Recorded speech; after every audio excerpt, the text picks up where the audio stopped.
আওয়ামী লীগের শাসন থেকে মুক্তি লাভ করা, 2 আওয়ামী লীগ যে কায়দায় শাসন করেছে সেই কায়দার শাসন থেকে বাংলাদেশ রাষ্ট্রটিকে মুক্ত করা।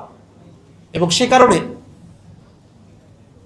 24 অভ্যুত্থানের আগেও বাংলাদেশে যারা বিরোধী দলীয় রাজনীতি করেছেন তারা সকলে রাষ্ট্র সংস্কারের আলাপে সম্মত হয়েছিলেন।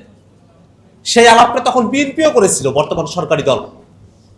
তারা তখন 31 দফার প্রসঙ্গ নিয়ে আসে, নানা দফার মধ্য দিয়ে তারাও জনগণকে এটা বুঝিয়েছিল যে আওয়ামী লীগের শাসন থেকে অবসান এবং আওয়ামী কায়দা কানুনের যে শাসন, অর্থাৎ একটা ফ্যাসিবাদী রাষ্ট্র ব্যবস্থা, সেখান থেকে উত্তরণের জন্য তারা কাজ করছেন। আমরা সকলে মিলে 24 অভ্যুত্থানে আমরা সামিল হলাম।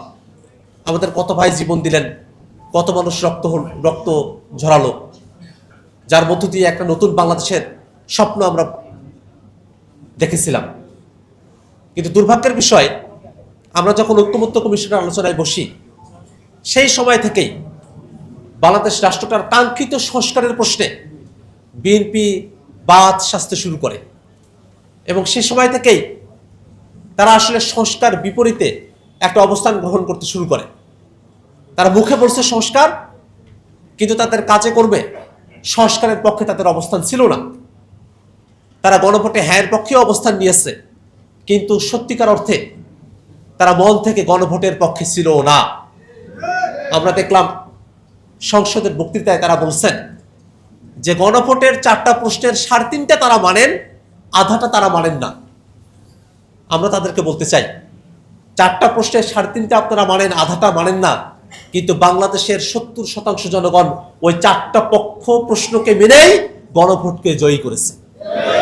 অতএব জনগণের যে রায়, তার বাইরে এসে আপনি আধাটা মানবেন না, সেটা হওয়ার আর কোনো সুযোগ নেই।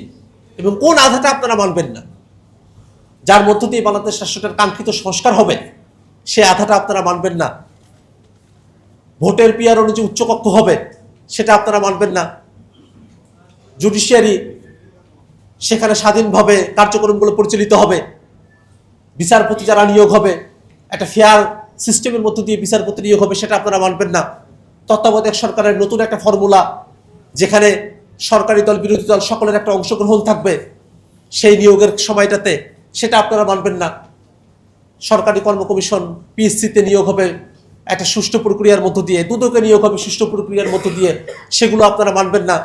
তাহলে আপনারা সংস্কারের কোন অংশটুকুকে মানবেন? অতএব আমরা সরকারের কাছে বারংবার আহ্বান জানাবো, বাংলাদেশের মানুষেরা আর রক্তপাত দেখতে চায় না। বাংলাদেশের মানুষেরা একটা গণতান্ত্রিক উপায়ের মধ্য দিয়ে রাষ্ট্রটার একটা কাঙ্ক্ষিত সংস্কারের রূপান্তর তারা দেখতে চায়। সে কারণে সংসদের মধ্যে আমরা সকলে আছি, সরকারি দল আছে, বিরোধী দল আছে, আমরা সরকারের কাছে আহ্বান জানাবো অতি দ্রুত গণভোটের রায় মেনে সংবিধান সংস্কার পরিষদ বাস্তবায়ন করতে হবে।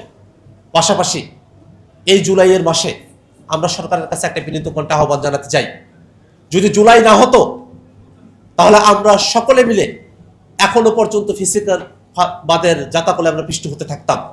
জুলাই আমাদেরকে মুক্তি দিয়েছে, সে জুলাইয়ের বিপক্ষে নানা কলা কৌশলের মধ্য দিয়ে যারা অবস্থান নিতে চায়, অনেকে চিত্রনায়িকা সাজে, অনেকে মডেল সাজে, অনেকে সিনিয়র সাংবাদিক সাজে, নানা কিছু সেজে তারা জুলাইয়ের বিপক্ষে তারা অবস্থান গ্রহণ করে, টকশোতে এসে কথা বলে, এমনভাবে কথা বলে যেন বা তারা মত প্রকাশের স্বাধীনতা প্র্যাকটিস করছে, কিন্তু বাস্তবতা সেটা নয়। তারা জুলাইয়ের বিপক্ষে নানাভাবে বাংলাদেশকে পিছিয়ে তোলার তারা চেষ্টা করছে।